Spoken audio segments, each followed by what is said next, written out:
Welcome to Half Expecting, the podcast for those who are expecting. And for those who aren't. I'm Steven. I am still expecting. I'm Jake. I'm still not. And it feels good. I wouldn't say that it feels, I mean, You're indifferent. I have nothing to compare it to. Yeah. It feels how it's always felt, which is light. Yeah. Yeah. You could go. Yeah. I had an upset stomach today. That was the most concern I had. Yeah. Yeah. I feel good today. I feel even better having talked to Miss Charity, who was so awesome. Yeah. Just a deeply compassionate person and knowledgeable about raising those kids right. Charity Whitfield is a school mental health therapist based in Los Angeles, California, and she was great. I think we were probably we felt like we were taking a big bite here. The expertise of someone working with kids well past their gestation. Boy. And I felt like it was so applicable. So applicable. So Granted, Charity, we didn't invite you on because we didn't think it was going to be applicable. We knew it would be applicable, but we didn't think it was going to be this applicable. we thought this was going to be a bad episode. Not true. It's you're not true. right. She is the absolute best. And you get to see us make a little fun craft at the end. Yeah, if you we watch did a all the little way fun through. thing. It's an extra fun treat if you're watching. So if you're watching on Spotify, if you're watching on YouTube, you're welcome. And if you're not, hey, It's fine. It's fine. You're probably doing something else that's you're probably driving. Yeah. What do you do when you're listening to podcasts? What's the most common activity you podcast? I listen a lot to podcasts. I actually don't view the video. That's not what I'm asking. What? Yeah. What's Oh, the what activity? do I? The What do you activity do while I while do you while I'm doing it. My God. Golly. I actually listen. I'm probably in the top 1% of Spotify listeners on the planet. I always have either music or a podcast going. It bothers Molly to no end. I always have my AirPods in. I am the same way. Yeah. Still haven't answered the question. What is my activity that I normally doing? No, like the most frequent activity. That's all I'm asking. I'm telling you that I always have my AirPods in, so I'm doing my entire life. I'm doing my entire life. I'm doing the dishes. I'm doing laundry. I'm vacuuming. I'm on the computer working, editing photos. I'm everything. But the most common activity that I'm normally doing, I would say, is doing the dishes. Is what I do when I'm listening to podcasts. Fucking wash the dishes? You live in Los Angeles. You're driving 2 hours a day, bro. No. Enjoy the show. I do. And we're out. I get the last word. Bye. We'll say it at the same time. Enjoy the show. Well, do you want to do it again? Yeah. Enjoy the show. I said the last word.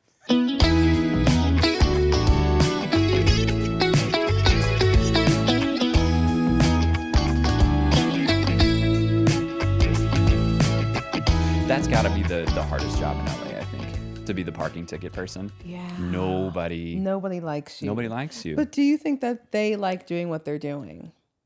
I think it attracts a certain kind of person. Like, I actually don't know if it's that hard of a job. That's what I think. Now we're getting into society at large. Like, yeah, who's the type of person that likes these little power trips throughout their day?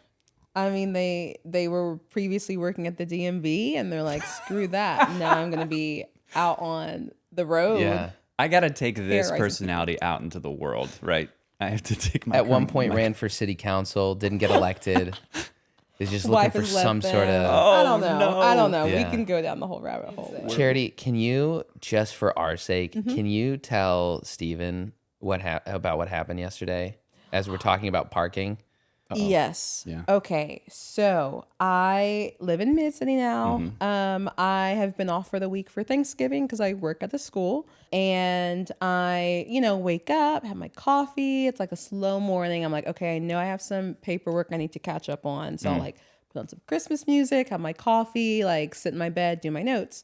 So I've got all my material set up, and I hear the loudest, my back is up against my window, and I hear the loudest crunch I've ever heard in my entire life. And I whip my head around, and I see that there's an Amazon van that has crashed into this big gray truck that has crashed into this smaller little dark gray car that has crashed into slightly larger RAV4 that is crunched into the back of like a white Toyota Corolla. So it's a pile up. It's a bit of a pile up.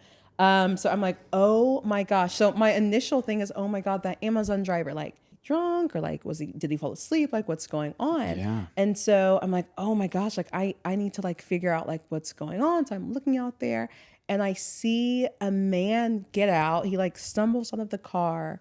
And he's not in the Amazon garb. Like they have those little like reflective vests and like a little like sun visor.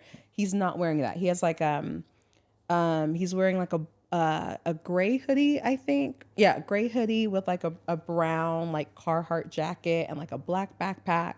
I was like, oh, like maybe he's like one of those people that's like hired on like, you know, per diem, like during the holiday season to like help with all of the volume. And he like puts his hands on his head and he's like looking around and it's like, oh my God, what's this man doing? Like, does he have a concussion? He then goes to that gray truck that he initially crashed into.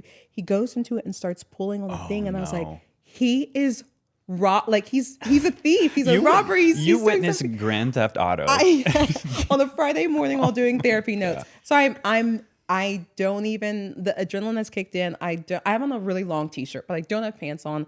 I throw on 2 mismatched shoes. I run outside. I was like, hey, stop. He looks at me and he takes off running down the street. And I was like, oh my God. At that point, a person in like a unit that's like close to mine comes out and she's like, did that guy? And I was like, yeah. She's like, that's my brother's car. And I was like, oh wow, it's destroyed. I'm so sorry. And but so you saved the day. I kind of saved the day. You're like a vigilante like, what a little bit. What would have happened if I wouldn't have said, hey, stop? That person's brother's car would have been gone. Maybe, yeah. It would have taken them like 30 minutes to like get out, but that's true. They were pretty crunched in there. I don't know. And then there's another lady walking down the street, and she's like, "I got his face. I got his face." I was like, "Guys, like let's go community watch." I don't know if the guy was found, but there was a helicopter, and there were 3 cop cars, and I got to talk to the cops, and it was pretty cool. Wow. Wait, but you have to say, you got to tell him who then arrives on the scene. Oh my gosh, yes. Okay, so. Lady from the apartment comes out. I can't believe this is happening. Other lady walking the street. I got this picture. Amazon delivery driver comes running down the street, and he gets to his car. He's like, oh my God. And we're like, are you okay? And he's like, the guy, he stole my truck. And so he's explaining his story. He had pulled up to a house. I think it was like 2 blocks down. And he said when he pulled up, it was that guy and like a couple of other people in their front yard. He's like, they were looking at me, but that happens anytime you pull up. It's like, oh, who's this car pulling up? Right. So he gets out, gets his packages, goes across the street, delivers his packages. He turns around. The guy is going down the street in his van. And so that's why I was like, oh my God, like, yeah, they just like hop out of their cars and like drop off the packages. And like, I don't imagine that they like take the keys with them, because then it's like, gotta restart the car every single time. Yep. So that is so crazy. Yeah. I wonder, I had my car stolen many years ago in LA.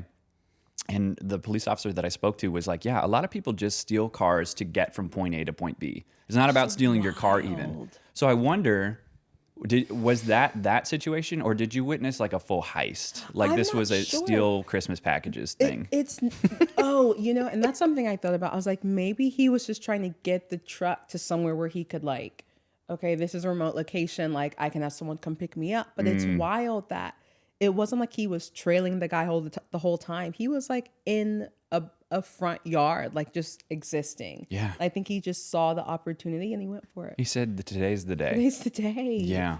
Today's the day. If I were to steal your jargon, it sounds like his prefrontal cortex shut down and he went straight amygdala. Saw that empty Amazon truck. The fear headquarters. You're right. He just went for it. I just went for it. So we're talking about bad jobs. Amazon driver, also a bad job. You have a very cool job. I do have a cool job. And you seem to enjoy it very much, which we love. Jake and I like to do something where we don't do any research at all. I like to kind of guess what you do, and then Jake also has a method for kind of getting to the root of what your job is. Okay. So your official title, school mental health therapist. Boom. Yeah? Yep. that to me seems pretty in a nutshell. Like, yeah, I can figure out probably the gist of what you do. I would say you probably exist inside of a school in particular, and you operate as sort of a resource for all of the kids and teachers, maybe? You know what? In some positions that, like in some other people that work my same position, they do support the teachers as well. I just support the kiddos. Okay. But if there was ever a moment where like a teacher had a crisis on campus, they would probably be like, hey, Miss Whitfield, like, can you talk to like so-and-so, a kid threw a pencil and she's like having a moment in her classroom. And I would. I'd be like, yeah, absolutely. Cool. Okay. Yeah. Okay, great. Jake likes to take his own route for figuring out. This conversation really has nothing to do with me. So I want to try and trying to find a way to make it about me.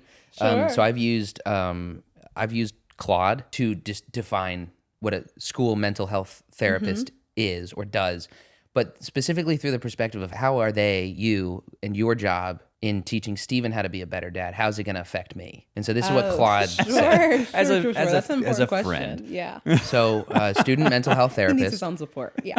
This person provides therapy and counseling to students dealing with anxiety, depression, and emotional crises. They'll help your friend understand how to support a child's emotional development and mental well-being from day one. And for you, this means you'll now have someone in your circle who can casually diagnose why you do the things you do, and you'll never look at your own childhood the same way again. Yeah. Does that sound right? That's about it. Cool. That is so presumptive that I now buddy. sort of take over your profession. No, I will never be able to explain anything to you. Gosh, I'm gonna just that dump Charity explains all to my me. shit on you. I become him, his resource. I'm quickly diagnosed with bipolar schizophrenia. Okay, we gotta call it 5150. Like, we're Yeah, gonna get this you dude. hospitalized. Yeah. Can you correct what we missed in your work? Oh, sure. Yeah. Based on Steven's non-research and my AI No, support. y'all got a lot of it. Yeah, support kiddos, which actually the funny thing is my work, I know I work with the kiddos. It's never the kids. It's always the family. Like anytime a kid comes in and presents, it's rarely ever just like a them thing. Like there's sometimes where it's like test taking anxiety where it's like, okay, sure, here's some skills. But for most of the kids I see, I'm always just like, I'm going to teach you how to cope with your family's stuff. Like it's rarely ever just like, hey kiddo, like here's how you can like improve or how you can work on it. It's always like a systemic thing that is dripped down to the kiddo. So in a lot of ways, I also do work with the families.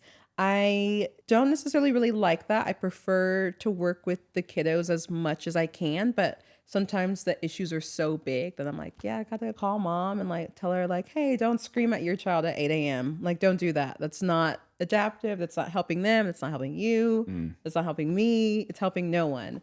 And I also will like do events on the campus, like mental health events, like for Suicide Prevention Month or Mental Health Awareness Month. We'll like do little activities that the kids can participate in to like help increase their knowledge of like, what is anxiety? What is depression? What do you do for friends as they're struggling? Like those types of things. So it's not just about the one-on-one therapy. It's also about like taking the information I know, making it palatable, and then sharing it with the larger population. So Yeah.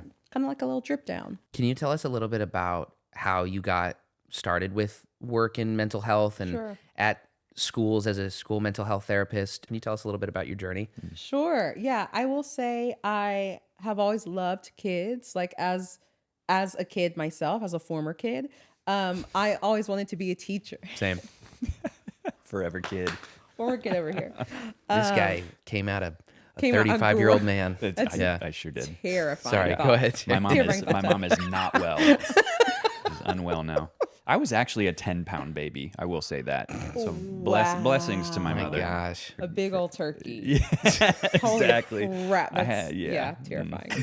As a former kid. As a former kid, I wanted to be a teacher. I loved kids. There's just something about play that I really loved. Like, just like, oh, I want my work to kind of be centered around play. And so I don't know. I kind of like shelved that for a bit. I ended up going to undergrad for theater performance. And my plan was to, do like stage acting and just kind of like vibe out and see what happened. And then COVID came and shut everything down. And so I was like, well, like if I had to do anything with my life that like wouldn't make me miserable, what would I do? And I was like, you know what? I've always kind of had this sort of like maybe being a therapist. Like I am the therapist friend. Like maybe that's the route I go down. So did a little research and found Pepperdine's online program. I was like, I'm just gonna apply and see what happens. I don't really have a background in this, so I may not get in, but like let's just see what happens. I applied, got in, yippee. And then, I started doing schooling. And originally I was living in Texas doing this, but I had a cousin who, she's still alive, but she doesn't live, she's passed away. No, she's still alive. She just doesn't live in LA anymore. But at that time she had an apartment in LA and she's like, come and like, see what LA is like. Like, I know your schooling's online, but just come see if you like California. So I moved out here, fell in love with California. It's amazing. So got all the way through my schooling. So that was 3 years. 2 years, like just like straight classes. And then that last year was like my internship year. So I interned at a middle school. And so I got to do what I'm doing now, but unpaid. So it was really great and awesome and wasn't a stress on me at all. I did that for a year. And then after graduating, I was like, well, you know what? Am I only doing this because this is something I'm good at? Or am I doing this because my heart is actually in it? So it's like, okay, I'm going to like stretch myself. I'm going to work with adults, which was very, very scary to me. And so I immediately after graduating, I got a job at a treatment center, working with like mental health and like addiction, like co-occurring. Sure. And so I did that for about like 8-9 months, and it stretched me and grew me so much, like amazing work. But it was hard on me. It was harder work. I was working with super high acuity clients with like personality disorders and just really like heavy mental health diagnoses. And I ended up absorbing a lot of that. So I found that I just wasn't really able to show up like as a person in life really. And so I was like, yeah, I gotta go back to the kids. That's where my heart is at. So I was like looking for jobs. I was still working at the treatment center. And then this opportunity of where I'm at now popped up, and I was like, oh my gosh, like doing mental health therapy, but just in a school, like that sounds amazing. So went through the whole application process, got the job, and since then have been doing it. So like doing, school, like traditional mental health therapy in a school. It looks a little bit different than it would in like a treatment center or like, I don't know, like a clinic or like a traditional therapy office, but it's pretty much the same. So I'm doing that right now, and I'm really loving it. I'm loving that I have a really healthy work-life balance, which is super important to me. I like want the school, like working in the school schedule, just like having like Thanksgiving break off, winter break off, that type of stuff. But I think I would also like to pivot into something more on the non-clinical side. So like either creating some sort of curriculum or like a children's book or something along those lines, to where I'm still within the therapy realm, but it's not all face-to-face clinical hours. Like it's like, oh, like I also do like parenting workshops, or I do like I create curriculum, or like go on Canva and like make like infographics like that schools can like use, and like, oh, if a crisis happens, here are like the 5 important things you need to know. So making what I know palatable and digestible for folks to kind of walk away with. That'd be something I would, hope to venture into the future. So we'll see. You know, anxiety and depression, which I think are like less taboo than they used to be when I was growing up, at least. What are some early signs of that, or like how early do you see that kind of thing popping up? It seems like a really young person can kind of deal with that these days. Yeah, absolutely. I tend to see it, or the way it manifests for folks tends to be in like kids that are really fearful, like very fearful to like do anything. Like it could be like I don't want to go play with those kids at the park, or like, no, mom, like I need things to be exactly this way, or I can't like do this thing. So like really like heightened fear. You also can see it manifest in stomach aches. Kids will say, oh, like I have a Sure. stomach ache. I don't know what's going on. It's, oh, like you have a test today and you're anxious about that. Or, oh, like you like have a play performance and you're, trying to remember your line. So like very like somatic symptoms, stomach aches, headaches. You also see it manifest really early. Yeah, I guess this kind of goes in line with the fear, but like in like kids are kind of known for being like fearless or just kind of like doing the thing. And Sure. typically when a kiddo is very, very like thoughtful about what they're doing, like almost to the point of like weighing the pros and cons, that is a really great thing. But kiddos don't usually have that mechanism that's working. So that's typically like a sign of anxiety manifesting. Like, let me like think my way out of this, or let me like, so much chaos is going on at home. Like I'm going to like trying to think my way out of this situation so I can protect myself from the chaos, like wrapping me up and like spitting me out. So I'm sure Jake has told you I'm an expecting father. Yes. Yeah, right. Love that for you. Thanks. In June, and so we're very excited. This whole idea sort of came up because I'm like, how do I do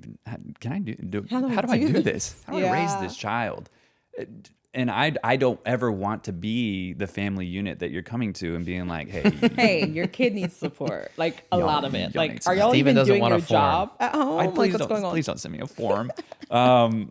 So I wonder, just like overall, what is something that you notice perhaps most often in family units that sort of influences the kids negatively to need to maybe come and spend some time with you? Yeah, definitely inconsistencies in like varied things. It could be the familial makeup, it could be in schedules, it could be in living arrangements, any sort of just like kiddo being like thrown into a tornado. Like I'm guaranteeing you they're going to end up in my office.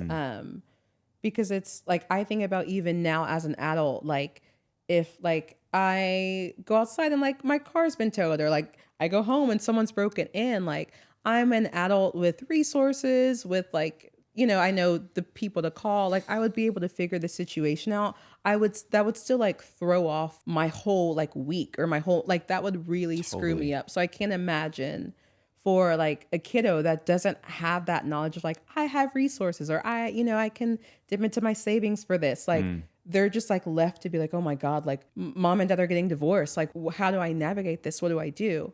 Lack of consistency will really throw a kiddo off. Yeah. Filter. So Jake has been moving in here and moving out of here, trying to replace my wife. And so I've been very conscious of that. Like, as we have this kid, that you're probably just going to need to finally move in all the way. Yeah. Need to be a stable, one or the other. Yeah. a stable figure. In Thanks a for the child's life. invite, though. You're welcome. Yeah. Yeah. Have not gotten confirmation until right now, so Yeah. I'm relieved. Molly gave us the approval finally. Okay, so that inconsistency, that sort of unstable environment, that totally makes sense. Yeah. I wonder, for all the expecting dads or the new dads out there, I wonder what is a way that we can just add to that right away. How do you set like that foundation of stability? I do think it's a multi-tiered thing. I would say definitely routine, like some sort of like, hey, every day at 6 p.m., like we have dinner, and then 6:45 is bath time. Like even if there are other factors within the day that change, having something that you as the parent and kiddo as the kiddo can rely on, like come hell or high water, like unless there's some sort of emergency, like we have dinner at 6 and then bath time at 6:45 helps so much, because it helps create that like secure attachment, knowing like, yeah, we always eat. One, there's always food to be eaten, and there's always going to be a time where like I will be clean, and like dad will always be there. And if dad isn't there, then mom will be there. And I know that after that, then it's snack time, and then it's like bedtime. Like there's some level of like the child, because they know this thing is going to happen every day. their brains are able to expand and they're able to like explore more and do other things because they know there's a firm foundation, a firm routine for them to return back to. Can you actually break that idea down a little bit? Because I've done very little research on attachment styles, but I do know of them, and I know that secure attachment style is like the kind of the one that you want to be. Yeah, but there's sure. anxious. There's like a couple of different ones. What are those? Yeah, so you have secure attachment style, you have avoidant attachment style, which is avoiding like intimacy, avoiding closeness. You have dismissive, which tends to happen. You have disorganized, which tends to happen with kiddos or people who are raised in very like traumatic or abusive type environments. And then you have anxious, which is, yeah, I know. Me too. Guilty. Me too. I'm a little anxious over here.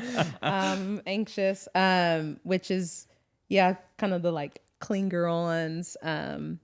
So yeah, there's, and I've seen people combine some of them like fearful avoidant or like avoidant dismissive, to kind of make subtypes, but those are like the four big. The pillar attachment. Yeah, the pillars. Yeah. Do you find that like there is a common attachment type, attachment style amongst the kids that come into your office most frequently? Are they often anxious? Are they often fearful? I guess it kind of runs the... No, you know what? It's funny. Like you can have a kiddo, you have two kids and like, let's say their home lives are completely exactly the same, depending on like them and how they react or how their brain rationalizes like dad's flightiness or mom's like abuse. They could run anxious, they could run disorganized, they could run like secure, but just like having a rough moment. Like, so it's kind of just like luck of the draw a little bit. So there is no like, oh yeah, like girls are always anxious or boys are always this or anxiety is always this. It can be a whole broad range of things. I think that kind of is one of the things that I might be most concerned about is that like you have so much in those early years, I would imagine. Like your behavior can impact the way that they see the world. Absolutely. So much at such a young age. And I'm like, oh man, I could really dial it in. Sure. You know what though? Let me kind of help with those fears and anxiety for a bit. So for a child or for anyone to, and the attachment styles, they fluctuate, they change. You may be a person that leans more anxious or leans more this or that.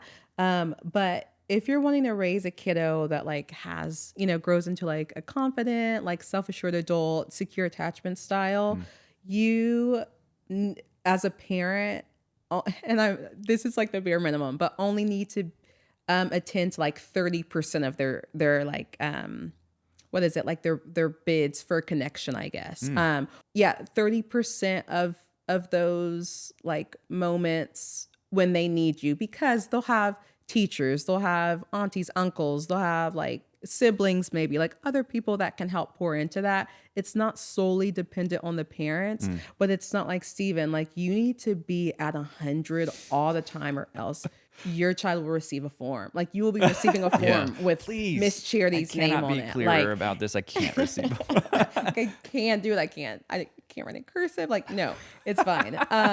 So it's, I think parents probably think like, oh, I need to be doing so much more. Honestly, like I've seen parents kind of just like do the best that they can and they raise amazing kiddos. Like, so it's not necessarily about having money. It's not necessarily even about having all the resources. Like really like having a parent that like cares about you and like shows up for you and does the best that they can for you. It blows my mind when I have kids like in 6th grade that will come in and be like, I know my mom is doing the best that she can. And I'm like, oh my gosh, like you're saying this at 11 years old. So your kid just knowing that, like, not to say they're not going to maybe have some struggles or some things that like maybe hold them back a little bit or that are stumbling blocks, but you don't have to be on 100% of the time. Wow, thank you. That feels so nice to hear. Yeah, you can. And I mean, honestly, if we're being realistic, like you want to teach your kiddo, like you're not always going to be at 100. Like, so it's not about being at 100. It's about finding ways to like not be a terrible person when you're at 30% or not like imploding your life. Like being more realistic. Like, yeah, daddy is stressed out. Daddy's going to go take a breather. And then I'm going to come back and we're going to, do Johnny had 3 apples again. Like we're going to like make our way through this.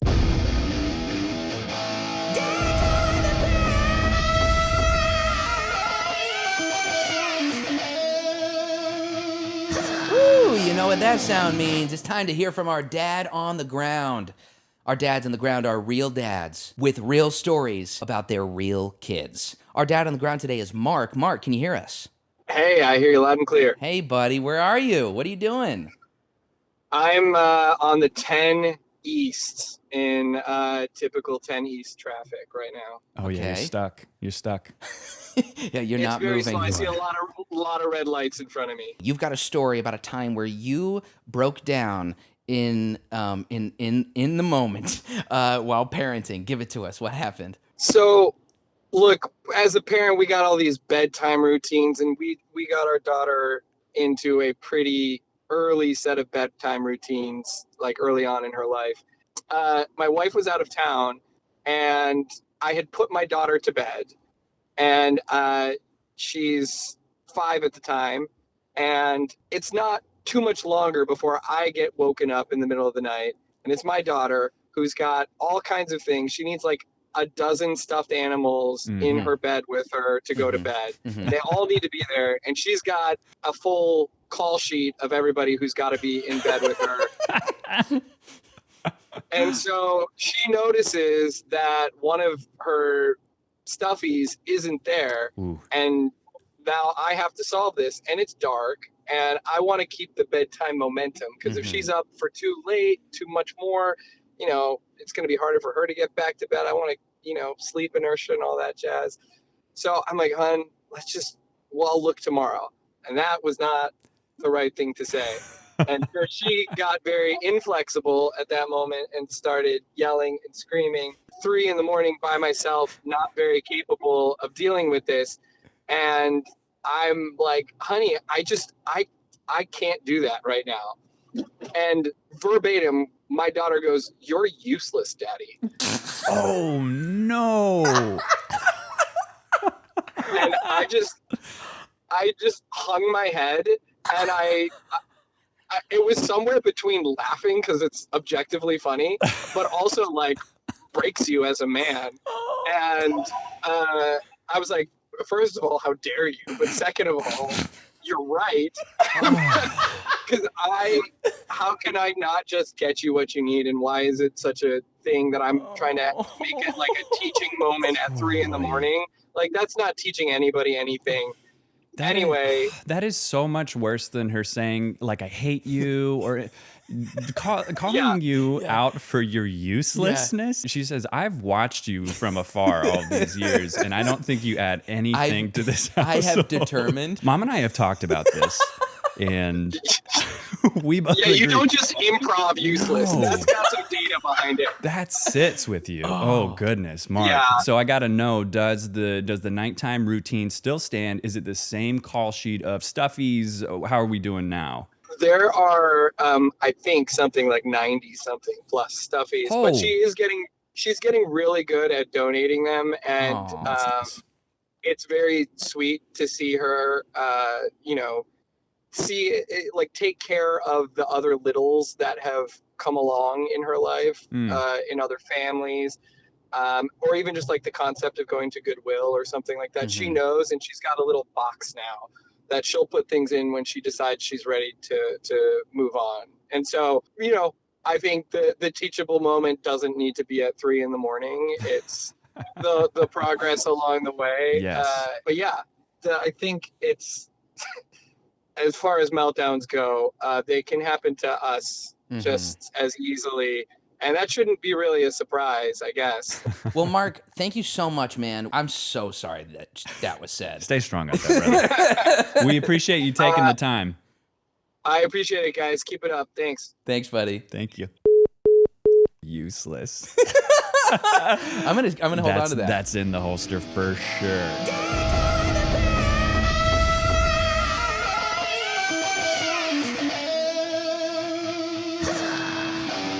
that's something that I just admire in people in general, but I also find that kids are so resilient a lot of the time. Oh my gosh. And Yes. I just think that's so I hope I raise a resilient child. I Yeah. love resilient people. Yeah. Jake is a resilient guy. He is. I agree with that. He bounces back from all my digs. I just cry later. Yeah. He takes it out on me later Yep. on. Yeah, that's something that I really hope for and aim to encourage. It's just like Sure. we're bouncing back. We're Yeah. good. We're resilient about it.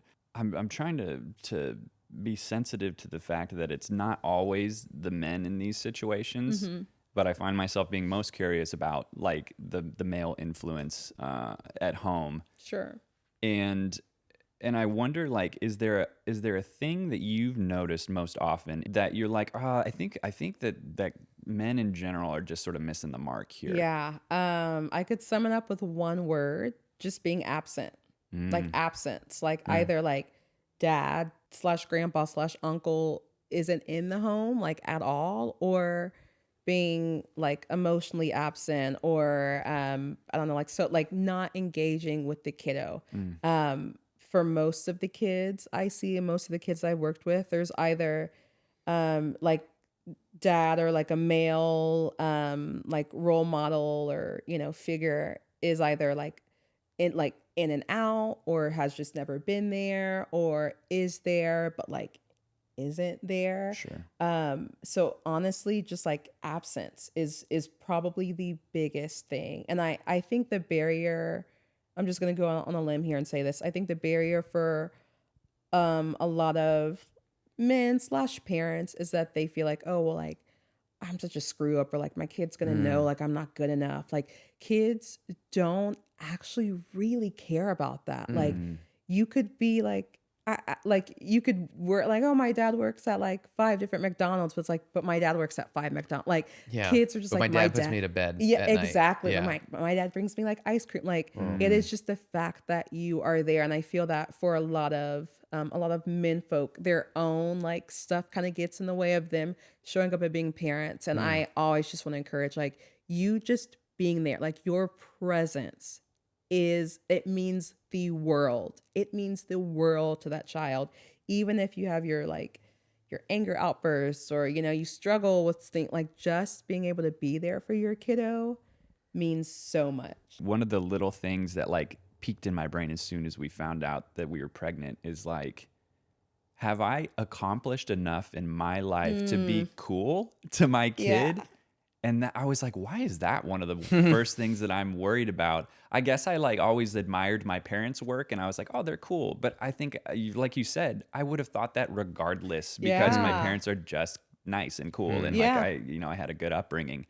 Yeah, that's so funny. It's amazing to hear how just being there. Jake, Yeah. you've talked about this so much, how like communication is such a big thing in your house growing up, and I communicated with my parents. My dad is not the most talkative person, but I wonder if this like that presence, even though he wasn't that talkative, he was always there, so that was nice. I wonder what your experience with like just presence and communication has been, because you've been talking to me about that recently.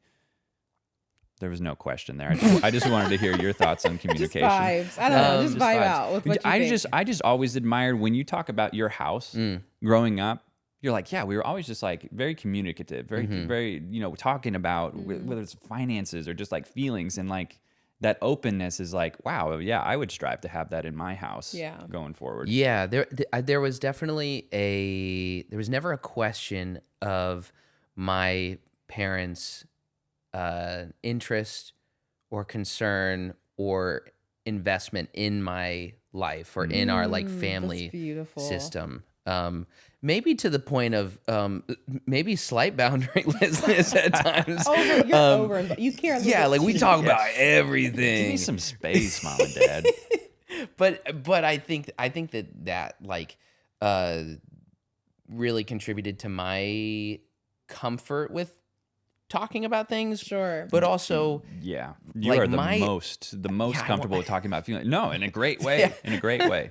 I think probably I didn't have any of the concerns, or at least to the extent or the severity that you're describing, of like, there was never a question of my parents' presence, of my parents' availability, even if like my dad worked long hours, or, you know, there was a period of time where my dad was very busy.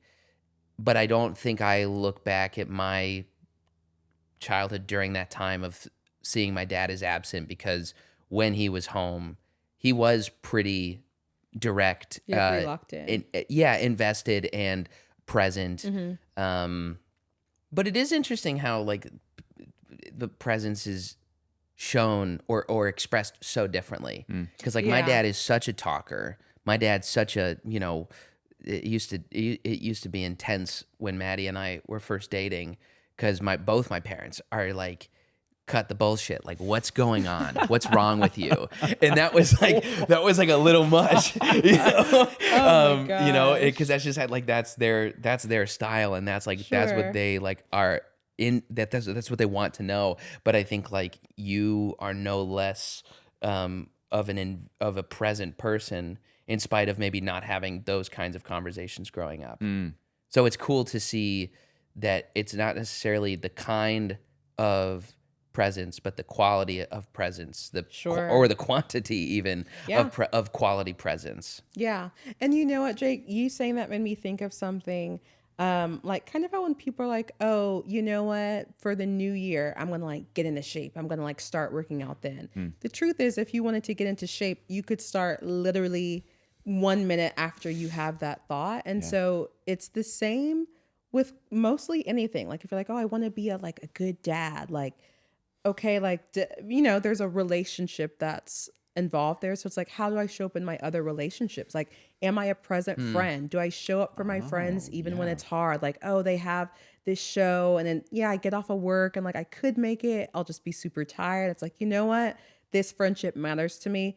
I'm going to drink, you know, an extra cup of coffee, and I'm going to go and I'm going to show up to their showcase and be there. Or, you know, are you the friend that like, you know, helps people when like, oh, I'll help them move. Like, this isn't like a fun thing that we're doing together. Like, this is like a labor of love, but like just being with my friend, I know they need my support. I'm going to be there. Or like being, you know, a partner. Like, is it all about the honeymoon, or is it about the like mundane, like, we do laundry and we do grocery shopping. So it's like a lot of those traits that make a good dad show up in being a good friend, a good partner, a good lover, a good employee, like all those different types of things. So I think there are things maybe more specific to parenting, but just like you can kind of like practice now. Like, okay, am I like consistent? Am I reliable? Like when I say I'm going to do something for myself, do I actually do it? Or is it like, oh, yeah, I said I was going to get up at 6 a.m., but like, I'm just going to not do it. Like you can kind of like flex those muscles now, so that when a kiddo comes onto the scene, it's like, I already know how to like do something, even if I don't have the motivation to do it. I already know how to fight through the tough times when like I'm running low on sleep, because I've done it before. This kiddo is on my like first go around, like experiencing those feelings. So you kind of get some practice with friends, with partners, with all that type of stuff. That is such a great idea. That I would never have thought of that. I'm gonna practice swaddling Jake after this. That's changing his diaper. Yeah, that is so smart. I just helped Jake move, and I would not have thought that was benefiting me at all. But it's so true. Like and not that I didn't want to help Jake move. I'm happy to do it. But nice. but these little things in your everyday life that you're just like blindly running past are so helping you become just a more reliable person. Exactly. That's awesome. Exactly. Charity, how can Steven, I mean, this is for anybody, but as Steven's the focus here in his preparation to fatherhood, how can Steven solicit feedback from his circle? Because I think that like for how present he is. Sure. Because I think we have an idea of like, oh, I can do like the self-analysis. And I think that what you're talking about, like how well are you following up on the commitments you're making to yourself? Sure. Like you don't need anybody else except for yourself to be able to say, what did I say I'm gonna do, and did I do it? But like how, as a person who has difficult conversations or is able to mediate conversations that have to do with interpersonal dynamics, how would you coach Steven to have those conversations with his people. Sure. To see, to gauge Like, where he's how at. am I showing up Yeah. for you? Well, it could be as simple as asking that question flat out. Like, hey, like, do you feel I'm showing up for you? Like, for some folks, they're like, oh, like, I know, like, physically you're here, but I wish our relationship was more emotional, or like we like talked about more things, or we, instead of just like getting together like to play a game, like I wish we like would like go on a walk or a hike or some sort of like deeper type of connection. You can I guess it kind of goes based off of like love languages, which I know some folks kind of have weird feelings about, because it's some say it's archaic and it's like based off of like Christian values, I guess. But I do think the core of the love languages is that's really good stuff. And like people show love and receive love in different ways. So like knowing like how do my friends receive love? Like maybe this friend is comfortable just like we're sitting on the couch together playing a game, and that makes them feel loved. That makes them feel like, man, like Steven shows up for me. Another friend could be like, it really means a lot to me when, you know, like before a big audition, you like send me a text like, hey, like break a leg, tiger. Like finding ways like how does this person receive love? How does this person feel cared for? And it doesn't mean like solving all their problems or doing it all the time, but just like in those like little moments of like, you know what? I know they have this thing coming up. I'm going to put a reminder in my phone to like text them like 5 minutes before they go in. It's like, hey, thinking of you. Like, if you want to talk about it afterwards, let me know. That could be a way of like finding out like, yeah, like, am I showing up for my friends? Because people may be like, you know what? Like, it's so cool that you asked this question. Like, you're such a great friend. It would mean so much to me if we also blah, blah, blah, or if you did this thing, or if you do this thing already, like, please keep doing this. Or like, hey, like, I know when you do this thing, you're maybe trying to like support me, or you're trying to push me. It feels like, you know, you're challenging me or whatever. Like, can you back off of that? So like asking people like, how do you receive my love? How do you receive my care, my affection, my presence? And then doing what you can to like show up for them in that sense is a really great way. Yeah, I feel like I have a tough time reaching out to people in that way. And I don't know what it is, but the thing that I've noticed, or a thing that I've noticed in this whole process of being pregnant and telling some people that we're expecting, is how encouraging, receptive to my outreach, how kind and generous with their thoughts and perspectives all of my friends and Molly's friends have been. So I think that's been a great practice for me in this time, to be like, you know what, people actually really like it when you reach out. Yes. And when you, and not necessarily ask things of them, although I will be. Of course. I will be. But just looking for some sort of connection there. And I think I need to get better about that, about being vulnerable and reaching out to my friends, even though they've been my friends for years, probably. Yeah. So, yeah. That's such a good point. That's such a good point. I also struggle with the same thing of like leaning independent / more hyper independent. I'm quite capable at like doing a lot of things myself. Totally. And so it often doesn't cross my mind to ask for help, or in my mind, I'm like, I'm just like running down the street. I'm just going to do this like errand or whatever. And like having those moments where I reach out to a friend, I'm like, hey, I'm just going to like go on like, go to the like thrift store and like look at some things, and then be like, oh my God, like, please, like, can I come too? Or like, I have found that folks are really receptive and honestly feel really honored. Like, oh my gosh, like you thought of me, like you want me to help you in some way. Like, yes, I will gladly do that for you. I feel like if you create a really good circle of folks around you, they will want to do things for you. They will want to help you. They will want to like, oh, I can do this one thing and it's going to make this day a little bit easier for someone I love and care about. Heck yeah, I'm going to do it. Like, people are a lot more receptive to that than my mind lets me believe. So it's like a constant practice of like, let someone help you, let someone do something for you. And I'm like, Absolutely. okay. I'm taking that with me. I feel the same way. Yeah, I feel it's the same way a lot hard. of the It's time. hard, but it's in those little moments like that. Something that you said while you were describing your different careers and like the the trajectory that you've been on to get where you are now. Yeah. You were talking about the toll that it took carrying and holding on to the weight of the problems and the issues that people were going through that you were seeing. What is some advice that you have for parents for holding on to, like, nurturing the issues that their kids will go through, whether it be developmentally or if there's like special cases specifically to those kids? Like, how do parents balance, or how do you recommend parents balance that while also taking care of themselves and their own issues? Sure. I am big on the village. On the village. And the beautiful thing about the village is, like earlier how I was saying, like being a parent, it's not like, oh shoot, like I don't have any skills to be a parent, because I'm like we all, like us three sitting on this couch, have so many skills that would contribute to raising great kiddos already. It's about like them being like transferable. So like with your village that you're creating now, which is like having like a cool friend group, like, okay, this is like the like uncle that you'll go to when like he's really good at like sports, or like, oh, this is like your crafty auntie, like you'll go to her and like, you know, do arts and crafts. Like that's maybe not my thing, but that's her thing. And like, not only are you like getting to like do something that you really like love and care about, but you're also with a trusted adult who, like, similar to how like the teachers are watching out for like signs, the staff is watching out for signs, your like village is also watching out for like, hey, like I'm not going to tell you all the details, but like maybe talk to him about like, or, you know, like kind of mention this to like, you have other eyes on the kiddo. I think it's unrealistic to think that you and Molly would be able to catch everything. Y'all won't. And that's not a failing on y'all's part. That is literally the human condition. So having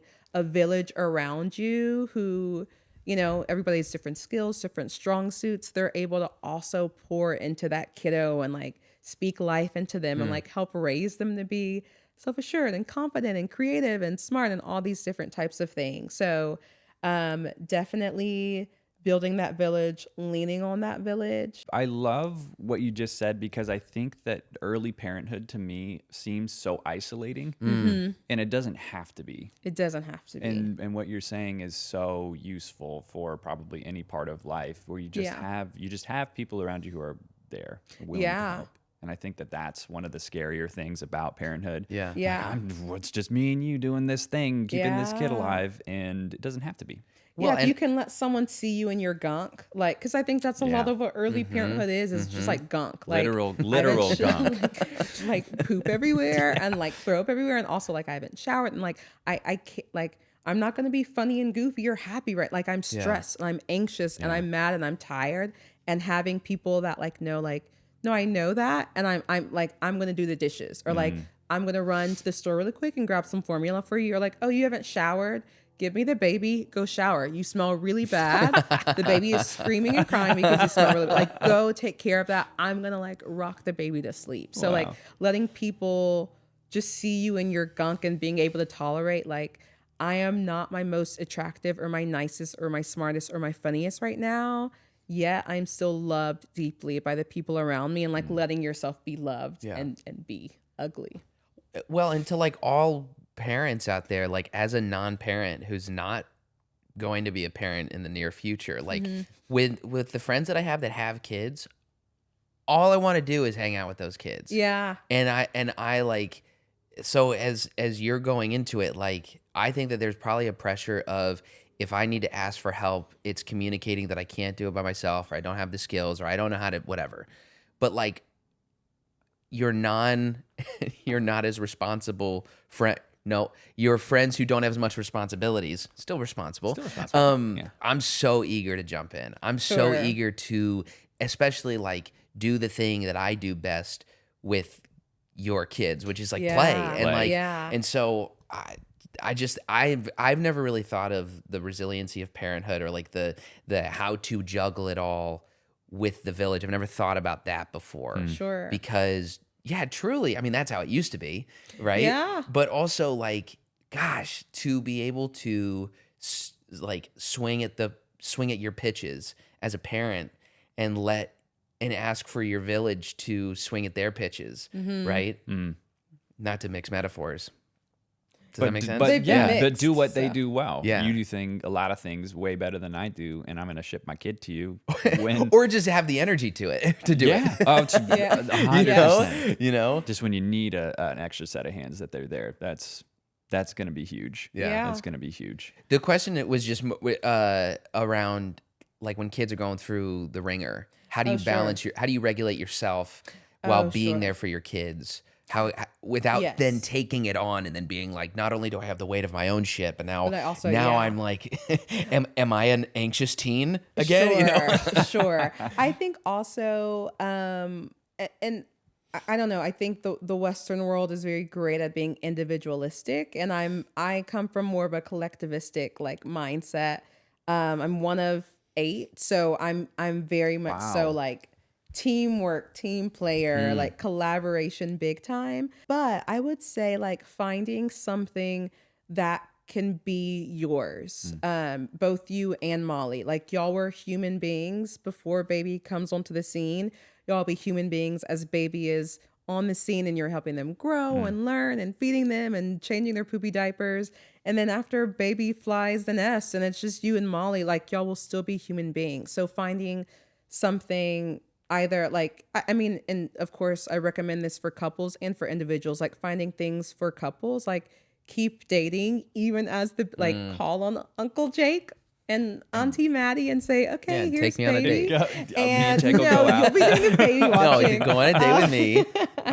And like y'all like go on a date night. And like for you, like having the thing of like, yes, I am a father now, but I will always like love Pokemon cards and also like Which is true. finding the thing that maybe it's something that is like Steven's thing and like sharing it with your kiddo. Like my dad is like super into trains.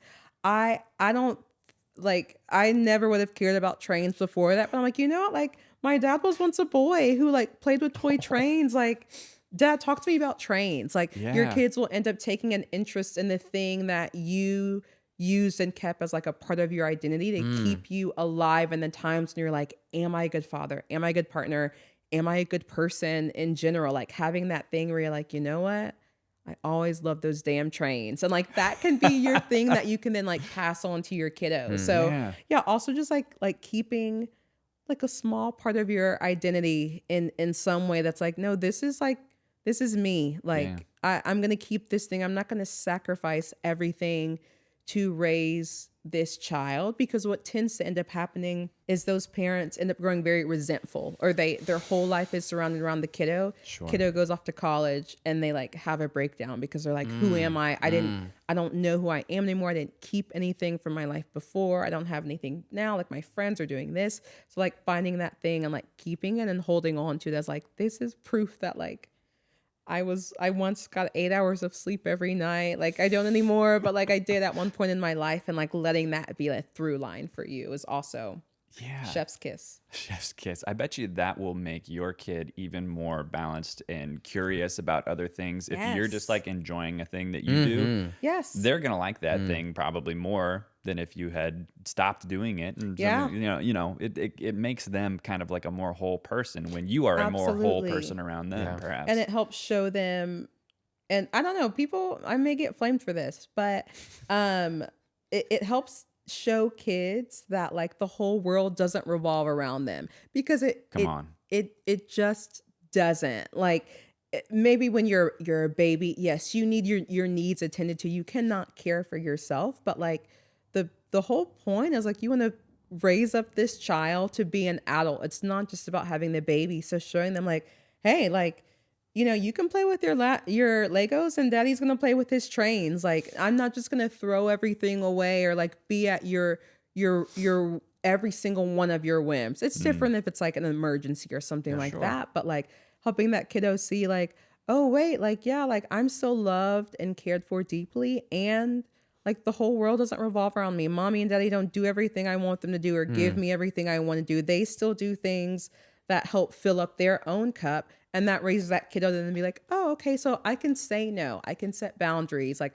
I don't have to do everything my partner demands of me or everything my friends demand of me. There are things that I can set boundaries around and like say, no, I'm not going to do that. What I am going to do is this, or I can help out this way. So it's like you're kind of doing a lot. You're doing a lot all at once. I need that on my wall. I need a Miss Charity Canva infographic on my wall of everything we talked about today. Charity, we asked you Yeah. if you could bring in an activity for Steven and or us to help Steven prepare to be a dad. What did you bring for us today? I will show you what I brought. I brought some air dry modeling clay. Wow. This is something I do with my kids. Granted, I work with middle schoolers, so that's what, like 11 to 14 years old. Here's something that is still shocking to me. They still like stickers at that age. Even with the most stoic, like 8th grade boys that like have the mop in their face and they, you know, are so hard. When I say like, here's the treasure box, everyone's like, yeah, like, I mean, I guess I'll look in the treasure box if it means something to you. Everyone does it. So like helping kiddos always keep a sense of play, I think is it's a really good trait for anyone. This works on multiple levels, right? Like there's like the sensory aspect of it, just like, you know, when a kiddo is overwhelmed or stressed out, like having like a squishy or, you know, some sort of fidget that they can use to like, you know, manipulate is really great. So yeah, on a sensory level, it's really great. And you see the colors, like you can do the whole like, you know, what color is this? What color is this? So like different ways it can function. But something I like to do with kiddos is I have them like, depending on the issue that they struggle with. Let's say they struggle with anger. I'll have them make like an anger monster. So I'll like pull out the supplies. Yes. So I mean, in a very traditional sense, I think anger shows up as red. So like, let me see if there's a better red. Can we make anger monsters? Let's make anger monsters. If you want to watch us make our anger monsters, check us out on YouTube. Or a sadness monster, an anxiety monster. Like you have them make whatever it is that they struggle with. So yeah, let's. I think I'm gonna make what are you gonna make? A depression monster. Depression monster, sure. Can I get like a? Yep, you pick your color first, pal. Oh God. There's so many colors in there. I hope you can see this. There are so many colors in here to represent your monster, whatever it might be. Okay. For whatever reason, I'm drawn to like this highlighter yellow. Okay. It's not a color you see very often. Let's go. So yeah, I have them make a little monster, and like, you know, some of them will be like, oh my God, yes, I'm so into that. Others will like roll their eyes and pretend they're like too good for that. But what I have found is also like when I'm talking with a kiddo, let's say they have like a lot going on at home. Yeah. When I like have like to talk to them about something difficult, I'll do like an activity with it. So it's not me just like staring at them like, okay, like, sure, how mean was mom to you today? It's like, hey, like, you know, I'm going to like pull out this activity. I'm going to pull out a coloring book. I'm going to pull out, you know, some clay and like make something.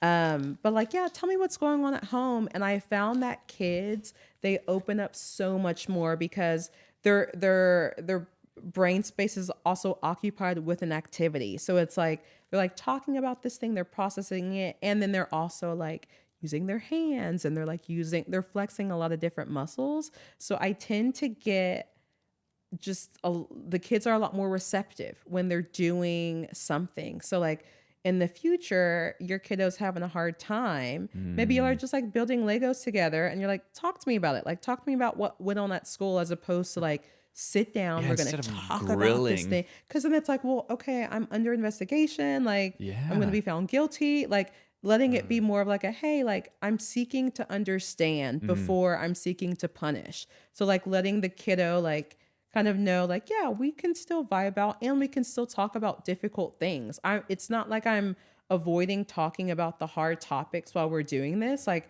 I'm still asking the hard questions, but we're able to do it with something that like is like fun or something that kind of distracts them or takes their mind off the fact that they're probably talking about something that they've kept hidden or kept, you know, under wraps for a long time. And it helps them show up as, more open version of themselves. First of all, my Instagram algorithm has changed immensely since I've started talking about having kids, which is concerning on a different level. But one of the things that popped up the other day, this woman who is a therapist was suggesting that rather than asking questions to your kids, which puts them in sort of an interrogation state, and I'm sure that this actually probably helps immensely with that, but rather than asking like a question like, hey, what are you making, which I'm sure is a good question, but instead making an observation and being like, I noticed you were using a different color today than you did last time. Yeah. That puts them in a space to elaborate rather than get the answer correct and maybe even hide something that they'd been concerned about. Yeah. So I thought that was really interesting to think about. I will say like I mean, not to toot my own horn, but I think I'm a daggum good therapist. And I think it's because I do approach almost every situation with curiosity. Like I never go in thinking like I know what this is and they're like I'm going to get the right answer. I'm like curious. I'm like, "Oh, I may go in with the theory of like, oh, you know what? I bet that this probably happened. I know that mom like got sick and that they are struggling with that. I bet that the reason they're acting out is because that's going on at home." But instead of going in saying, I know this has happened, I know this is what's going on, I let them tell me. Because they tend to, they'll say it in the words that they need to say it in or at the pace that they need to say it at. Sure. And it does create this environment of like, oh, this person cares about my opinion, or this person cares about how this has affected me, as opposed to they're telling me how I'm supposed to feel or do or be in this situation. And it just builds like so much trust so that in the future, they will just naturally come to you and like, instead of having to like warm them up, they like instantly like miss like, this is what's going on at home. Like, you're and a they're safe just space at that point. Yeah, you're a safe space. They know this person is just curious about me. Like, and even if they do say something like, hey, like we got to address that behavior, we got to change that, they don't feel like they're under attack. They feel like, oh, like this person cares about me and is curious about me and just wants the best for me. And we think you're a dadgum good therapist as Thank well. you. Just so you know. I haven't been listening to a word you're saying. Like yeah. I actually don't think you're a good therapist I either. am locked in right now. Locked in on these monsters. I love the texture of this stuff because it's almost less clay to me, and it's like taffy. Yeah. It's like I got a little bit of stick to it, which I really like. Did y'all ever eat Play-Doh when you were a kid? Eat? Yes. Some kids very salty. Yeah, they like eating Play-Doh. Yeah, I was a weirdo. I was a weirdo. You know, if I could give one piece of feedback to whoever made these bags, it's a little hard to take the clay out. Yeah, it sticks a little bit. Mine came out perfectly, so maybe it's user error. Oh, yeah, that's definitely us. It's Sorry, on Terry. us, dude. No one heard that because you didn't say it into a mic. Yeah, I said it's user error. So maybe, I don't know, address your own behaviors. I feel like a monster right now. Okay, it's working. The exercise. Yep. Oh my God. It's that scene from The Office where Michael has mandated time with Toby, and Toby gets him drawing. He's why are you so much bigger than your mom? Or, That's kind of low key what my job is. It's just like you don't realize how much unconscious stuff just comes out. Like you're like, oh, that's interesting that you said that, or that you always do this thing. Like that's different from what I've observed other people doing it. Why is that happening with you? And just like kind of being curious about it. It's kind of wild how people tell on themselves. Do you think so? I am of the opinion that being a kid today is a lot different than when perhaps you and I were growing up, and also potentially more challenging. Do you think so too? I am so glad that I'm a former kid and not presently a kid. Like I hear that. I like the Instagram and the like social media and just like the world that they live in is so, it really is vastly different. It is a vastly different world, and it in a lot of ways like it may seem safer, but then in other ways it's like more unsafe because there's more variables. It's tough. And I think that's also a reason why I I really value what I do because as an adult, I'm able to look at that kid and be like, you have like struggles that I didn't have in school. Like navigating like cyberbullying, like that wasn't a thing in kindergarten. Like it, and just like how these kids have to deal with these things now, it's just. Are you telling me kindergartners are getting cyberbullied? If you have a phone, You're if you getting have bullied. Roblox, Oh, sure. oh, these you're games. getting cyberbullied. If you Oh have my God. if you have an Xbox or PS5 or anything, Yeah, you right. are at risk of being Damn. cyberbullied. Yeah, it's insane. Have y'all thought about access to electronics? My youngest sister, closest in age to me, I'm the youngest, and she's the one above me. She has a 7-year-old now. Okay. And when she was very little and up to today, I always ask the question, like, when is it the right time to how do you balance between not falling behind and knowing how to use technology and also not being cyberbullied? Yeah. Like, where's the balance there?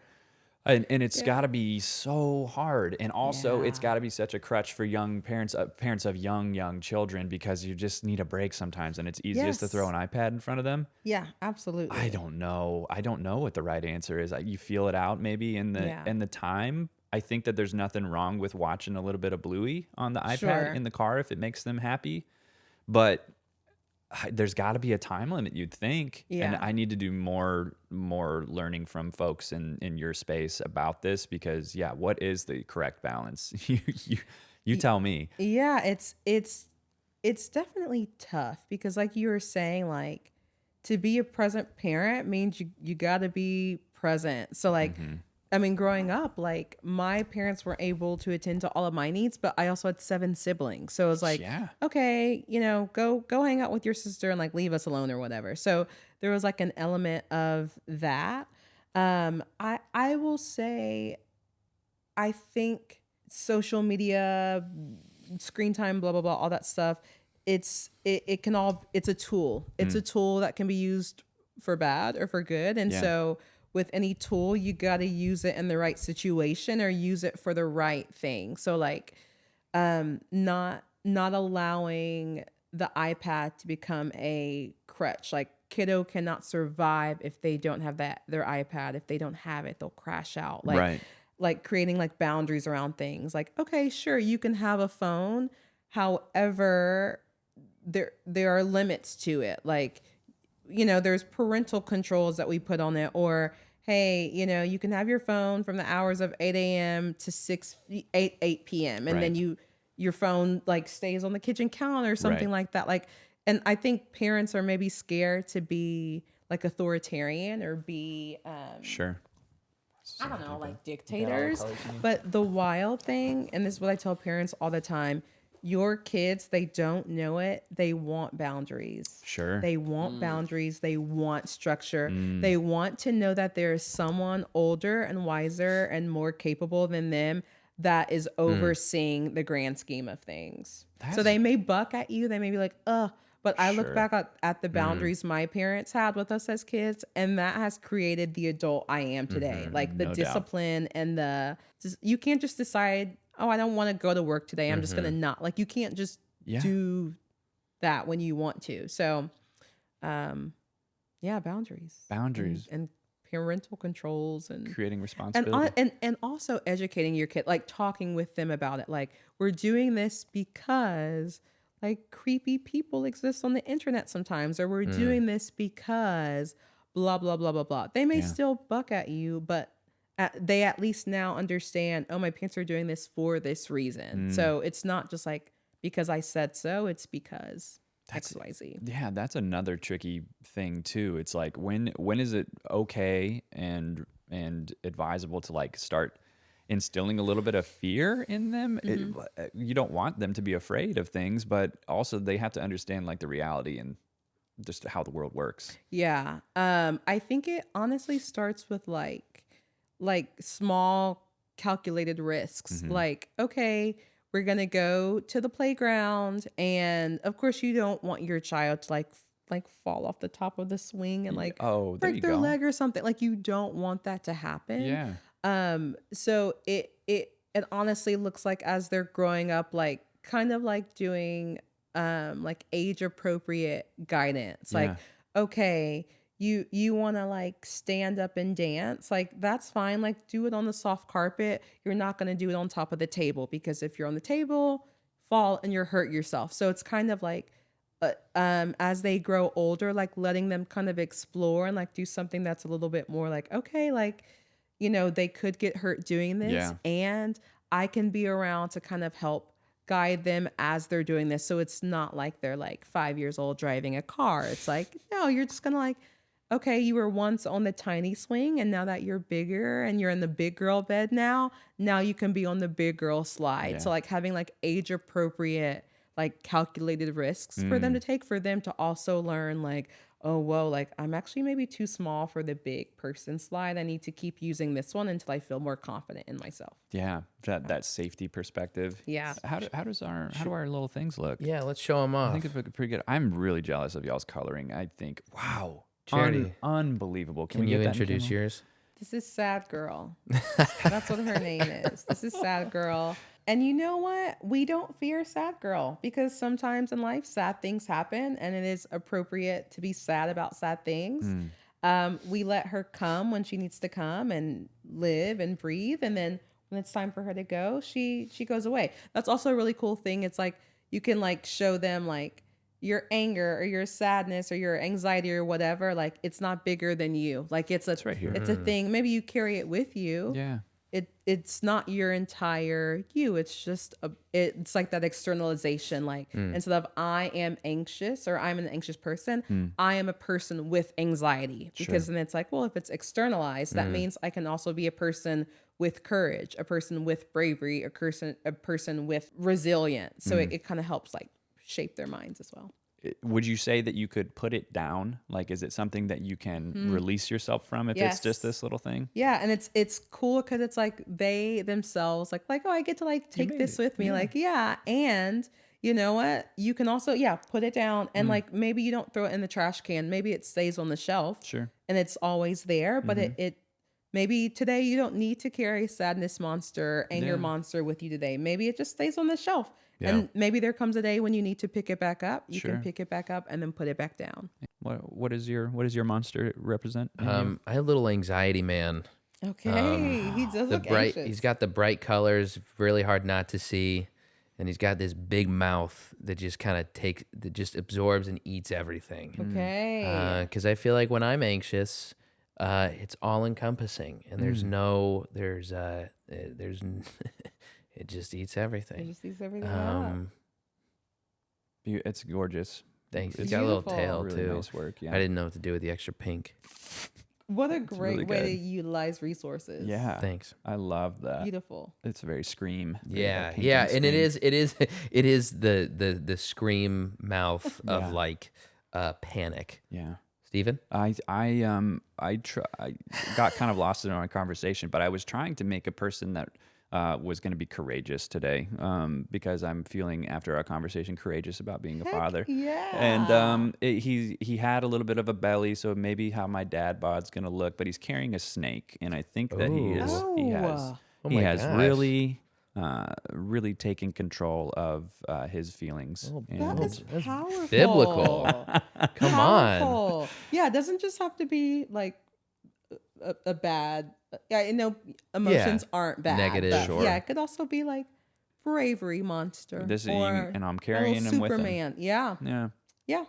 Thank you for bringing this. This was so fun. Of and course. I can absolutely see how this would work in a situation where I'm not feeling like talking today, so I'm just going to make my little thing.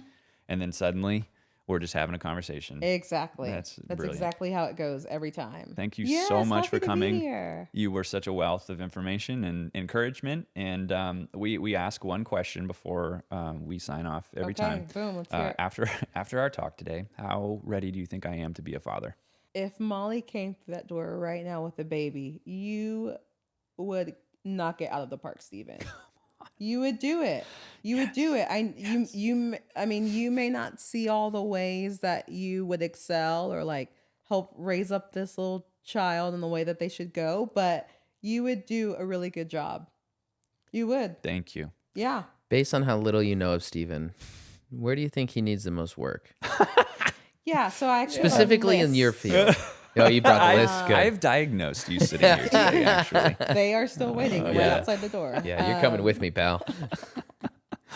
Oh man. Well, Miss Charity, Yes. you rock. Thank you. Thank you again for being here, and may your future endeavors continue to just fill you up. We're so excited for you. Thank you so much. I appreciate it. Thanks, Charity. Yes.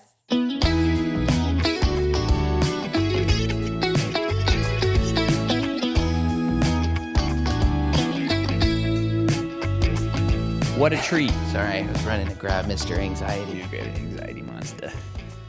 That was so really fun. fun. Yeah. I really like Miss Charity. She's great. She's great. Yeah. I can see why kids would be stoked to go hang out with her and make little monsters. Yeah.